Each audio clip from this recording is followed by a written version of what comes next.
Camp क्रमांक 4 मधील biscuit उत्पादन करणाऱ्या दलसन फूड कंपनीला आग लागली। गावदेवी मंदिराजवळील A9 औद्योगिक परिसरात कंपनीच्या सुविधेमध्ये ही घटना घडली। दलसन फूड कंपनीत ही आग लागली असून आगीत कंपनीचे प्रचंड नुकसान झाले आहे। सुदैवाने आगीत कोणतीही जीवितहानी नाही। अग्निशमन दलाच्या 2 गाड्या घटनास्थळावर दाखल झाल्या आहेत। मुख्य अग्निशमन अधिकारी सुरेश बोंबे यांनी सांगितले की ही आग सकाळी 8:15च्या सुमारास लागली।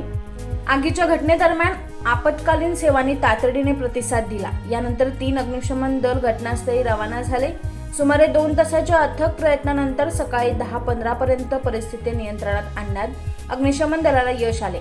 प्राथमिक माहितीनुसार ही आग विद्युत यंत्रणेतील शॉर्ट सर्किटमुळे लागली आहे।